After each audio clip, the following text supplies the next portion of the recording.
좋아요, 구독 누르시면 부자 되실 거예요. 돈 터지는 경제 맛집 서유미의 돈 터침이 시작합니다. 오늘은 돈줄남 머니트레이너 김경필 작가와 경제적 본능 일깨워봅니다. 어서 오십시오. 네, 반갑습니다. 네, 첫 번째 사연부터 만나보겠습니다.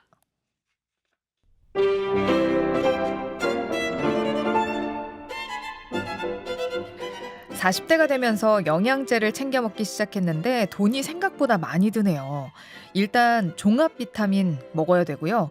눈이 침침하다 보니 루테인도 먹습니다. 거기에 건강검진에서 비타민 D가 부족하다고 나와서 추가로 먹어줘야 하고 항산화에 좋다고 해서 오메가3도 챙겨 먹습니다. 요새는 자도 너무 피곤해서 밀크시슬 추가했고요. 역류성 식도염 때문에 메스틱검도 구매했습니다. 줄여서 말해도 이 정도네요. 이걸 또 어떻게 저만 먹나요? 가족들 것도 맞춰서 따로 주문했죠.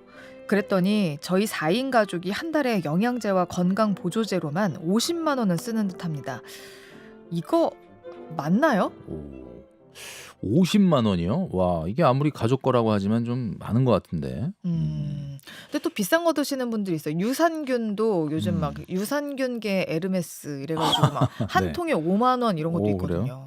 저는 여지껏 뭐 보약도 먹어본 적이 없고 영양제도 먹어본 적이 없는데 최근에 이분처럼 저도 약간 눈이 침침하더라고요. 아하. 그래가지고 어떡하지 그러다가 이 그 루테인, 요거는 좀 먹어야 될 것 같아서 그 와이프가 요거하고 종합 비타민 먹는 김에 네네네. 먹자 이래가지고 했는데 제가 그래서 이 사연을 미리 보내주셨잖아요. 네. 그래서 보고 물어봤거든요. 얼마 정도 드냐 그랬더니 나 먹는 거 한 3만 원 정도 든다는데 한 달에. 그래서 또 이분이 50만 원 여기 좀 열거를 해주셨지만은 사실 좀 많다라는 생각이 들기는 듭니다. 조금 줄일 필요는 있어 보인다. 근데 이제 많은 분들이 고민해요. 나 여기에 얼마 쓰는데 이거 좀 많은가요? 뭐 이렇게 물어보시는데 국가도 연말에 내년에 이제 써야 될 예산안을 편성하지 않습니까? 네. 그 국가도 이제 이런 예산을 챙기는 것처럼 우리도 월급에서 내년에 어디에 몇 퍼센트 쓸 거냐 이런 걸 정해야 되는데 가장 중요한 게 어디에 쓸 거냐보다 먼저 정해야 되는 게 얼마를 저축할 거냐. 내년의 소득 중에 얼마를 저축하고 얼마를 쓸 거냐가 결정이 돼야 됩니다. 네. 그러니까 먼저 얼마를 저축할 거냐가 결정이 되고 적정하게 이렇게 저축 비율이 남은 나머지에서 쓰는 거는 아무도 뭐라고 안 합니다.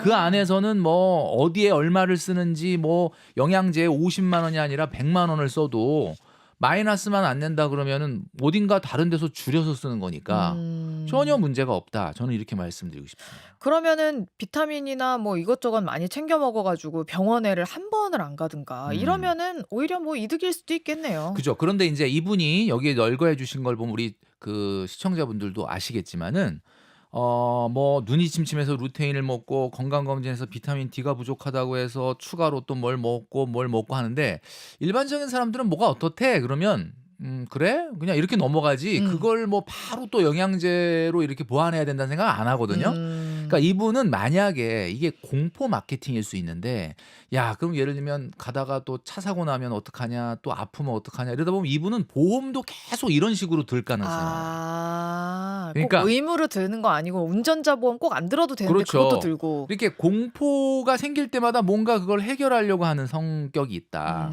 그러니까 이제 제가 아까도 말씀드렸던 것처럼 뭐 예를 들면 내가 근데 영양제만큼은 내가 양보 못하겠다. 나의 몸을 위한 거다. 좋습니다. 좋은데 예산이라는 건 우리가 써야 되는 돈은 딱 정해져 있잖아요. 누구나. 네. 그러니까 결국은 내가 뭐 이런 거 있잖아요. 우리가 계절 지출에 들어가는 비용이 명절, 여행, 생일, 기념일, 자동차, 겨울옷인데 나는 여행만큼은 난 양보 못하겠다. 그러면 뭐 여행에 많이 쓰시는 건 좋은데 그러면 명절, 생일, 기념일, 뭐 자동차 이런 걸 좀 줄이셔야 돼요. 그러니까 이분이 막 지금 고민이라고 써주신 게 건강보조제로만 가족이 50만 원 쓴다. 맞냐라고 하면 저는 이렇게 말씀드리고 싶어요. 뭐 많기는 한데 굳이 그걸 꼭 써야 되겠다라고 생각하신다면 대신에 다른 데서 나는 조금 이런 것들을 줄인다. 뭔가 이런 카드가 있으면은 쓰셔도 돼요. 네. 근데 부족한 채 쓰는 거는 반대다. 줄여라. 그렇죠. 우리가 이런 거 있지 않습니까? 이거 하나만큼은 제대로 한다. 근데 이거 하나만큼은 제대로 하는 건데 이걸 그냥 모든 걸 다 이거 하나만큼을 제대로 하려면 사실은 이게 돈이라는 거는 감당이 안 되는 거죠. 그러니까 우리가 그 제가 말씀드리고 싶은 게 이제 연말이니까 네. 이제 새로운 한 해가 또 시작이 되니까 올해 지나면서 꼭 이걸 해보세요. 성과 정리, 그러니까 올해의 성과가 뭐가 있었는지, 네. 그리고 인맥 정리, 음. 뭐 이런 것도 좀 해볼 필요 있고, 뭐 카톡에 사실 좀 안 보는 분들 좀 지울 필요도 있고, 어, 가장 중요한 게 예산을 수립하는 겁니다.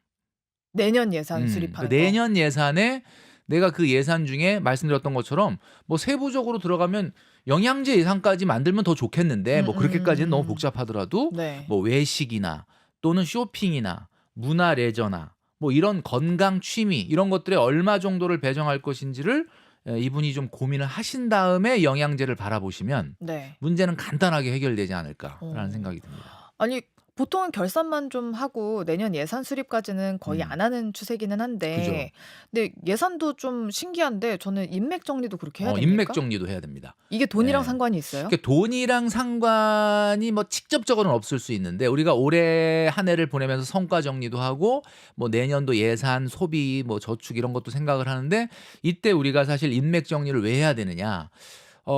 사실 그 나이 먹을수록 네. 이 인맥 정리를 잘 하지 않으면 좀 전에 우리 소연미 아나운서가 뭐 비용 얘기를 했는데 사실 비용이 듭니다. 왜냐면 우리가 카톡 같은 걸 보다 보면은 이게 생일인 분들이 가끔 뜨죠. 아, 네네. 근데 뭐 이것도 내가 또 뭐 그냥 이참에 한번 봤는데. 연락해 볼까 뭐 이러면서 연락을 하고. 근데 우리가 사실 기억도 잘 안 나는 사람인데도 카톡을 정리 안 하는 이유가 또 혹시 나중에 무슨 일 생겨서 서로 도움을 주고받을 일이 생길까 봐 이런 생각을 하시는데 사실은 그렇지는 않다. 내가 기억을 못할 정도다 그러면은 그거는 정리하는 게 좋습니다. 그 사람도 나를 기억을 못할 그렇죠. 것이고. 예. 네. 자, 인맥 정리하는 것도 예산 수립만큼이나 중요하다. 중요하다라는 말씀 해주셨습니다. 자, 다음 사연으로 넘어가 보죠.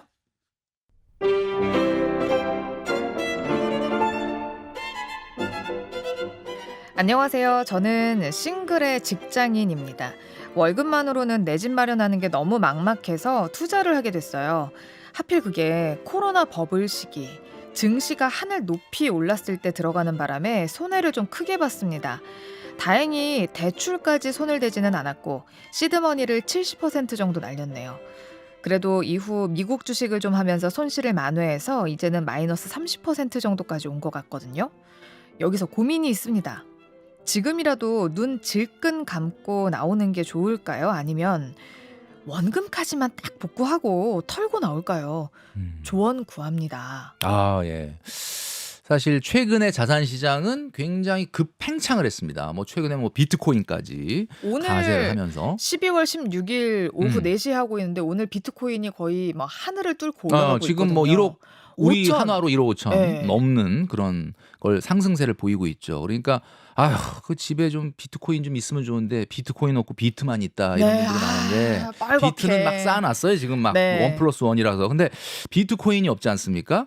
근데 중요한 거는 이거예요. 이분이 2022년도 주가가 조정받을 때 굉장히 좀 타격을 입고 그 이후에 어쨌든 미국 주식이 좀 많이 올랐기 때문에 이제 마이너스 30%까지 왔다라고 하는데 이참에 원금까지 조금 더 버텨볼까 뭐 이런 고민하는데 네. 사실 이분처럼 요런 걸 한번 정리할 필요가 있어요. 많은 분들이 내가 만약에 손실 중에 있다 그러면 어느 정도 선일 때 난 두말 않고 손절을 할 건지 아니면 원금 회복이 됐다 그러면 찾을 건지 이런 것들을 정해놔야 됩니다.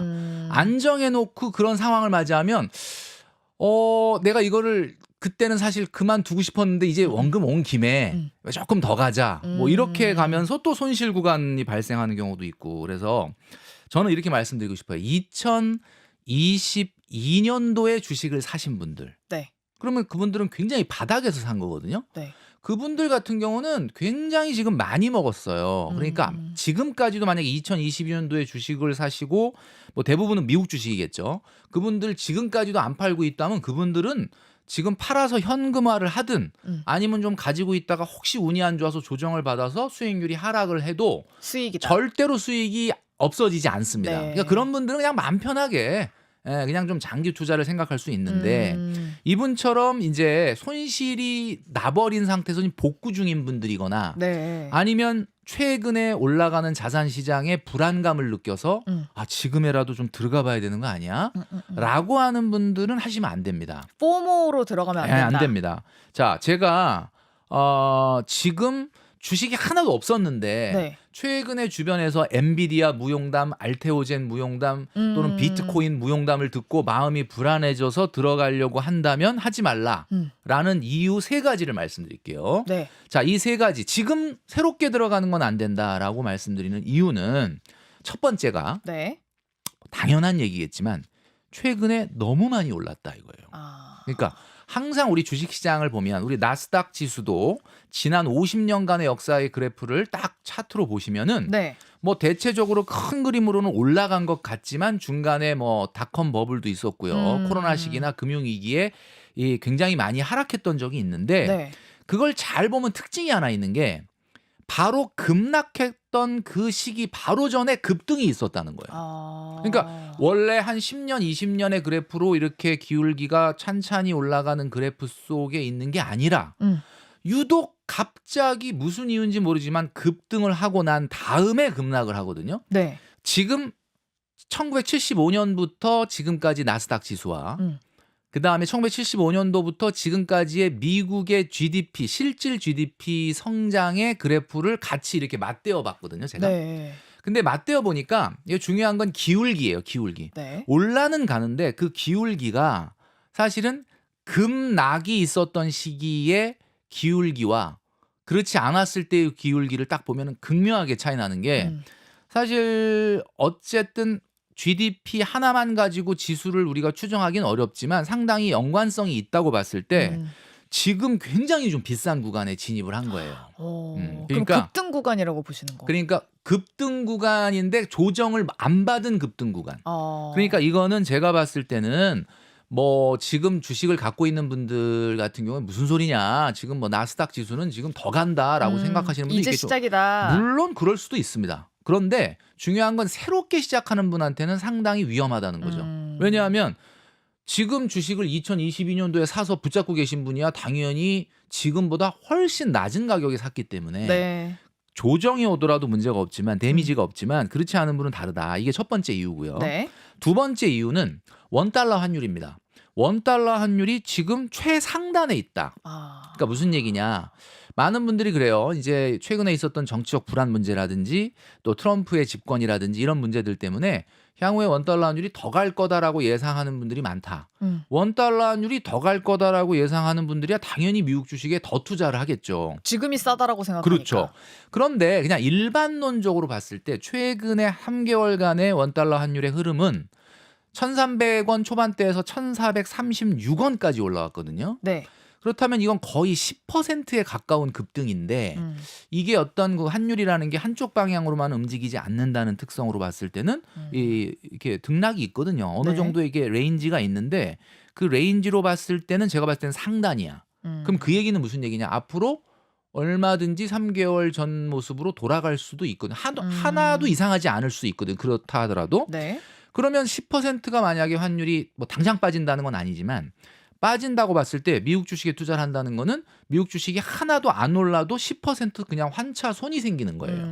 그러니까 지금 정도의 구간에서 새롭게 아무런 미국 주식을 안 하던 분이 갑자기 들어간다는 거는 이 두 번째 환율이라고 하는 것에 대한 위험 부담이 있을 수가 있다. 네. 이런 얘기죠. 네. 자, 마지막 세 번째는 뭐냐? 경기 침체 우려입니다. 미국의 경제가 굉장히 좋다라는 얘기를 계속해서 들으셨을 텐데 네. 사실 이거는 거의 그 뉴스의 그 근원지가 사실 증권회사인 거고 미국의 경제라는 것 자체가 그동안의 지난 50년간의 역사를 보면 금리를 급격하게 올려서 달러화가 갑자기 세진 이후에 그 이후에는 반드시 경기 침체가 왔습니다. 그게 왜 그러는가라고 한번 보면 달러화가 갑자기 올라가게 되면 미국이 굉장히 경제가 갑자기 좋아져요. 왜냐하면은 자국의 화폐 가치가 높아지니까 수입 물가가 낮아지고 네. 경제가 굉장히 당장은 좋은 거죠. 네. 근데 이제 그게 결국 왜 부메랑이 되느냐면 원달러 환율이 갑자기 급등한다는 거는 미국한테는 좋은 일일지 모르지만 미국 외에 나머지 나라들한테는 엄청 어려운 결국 미국도 전 세계에서 홀로 살 수 있는 나라는 아니기 때문에 미국이 금리를 급격하게 올리고 난 이후에 그 시차를 두고 미국도 부메랑을 맞아서 경기 침체가 왔거든요. 저는 이제 이번에도 이제 그림을 보여드리면 아시겠지만 지난 50년간 미국이 300bp 이상을 갑자기 금리를 올린 게 6번 정도 있었습니다. 이번 포함해가지고 네. 단 한 번도 안 빼놓고 다 경기 침체가 왔거든요.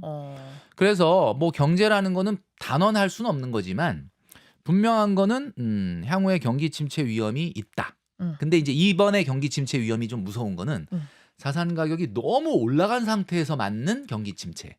이건 좀 위험할 가능성이 있거든요. 그래서 저는 이 세 가지의 이유, 급등했다는 거, 그다음에 환율이 너무 최상단에 있다는 거, 그다음에 경기 침체 우려가 있다는 이유로 지금 2022년도, 23년도에 주식 사신 분들은 괜찮습니다. 예, 그분들 너무 걱정하지 않으셔도 돼요. 그냥 장투하셔도 된다. 예, 그냥 뭐 조정 받아도 수익률 조금 미치는 것밖에 없습니다. 자, 그러나 이렇게 오를 대로 오른 시기에 포모로 들어가시는 분들은 조심하셔야 된다. 이 사연자님도 그래서 제가 지금 상황에서는 적당히 원금 가까이 갔을 때 어느 정도 선을 딱 정해놓고 이쯤에서 나는 미련 없이 나오겠다. 이런 손절 포인트를 정하시는 게 맞다라는 생각이 드는 거죠. 또 지금 이분이 그냥 정보만 주셨지 자기가 어떤 거에 투자하고 있는지 그렇죠. 이런 그런 것도 건 없으니까. 디테일하게 예. 주시진 않았기 때문에 맞아요. 저희도 요 정도로 조언을 그렇습니다. 해드릴 수 있을 것 같습니다. 자, 마지막 사연입니다.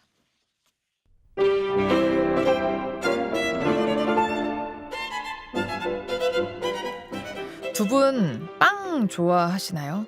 저는 명품도 자동차도 해외여행도 안 좋아합니다. 취미는 그저 책 좀 읽는 거고요. 뮤지컬 같은 비싼 공연도 흥미가 없어요. 근데 문제는 제가 빵을 너무 좋아한다는 겁니다. 어느 정도냐면 전국 각지 유명하다는 빵은 택배로라도 주문해서 먹어봐야 직성이 풀리고요.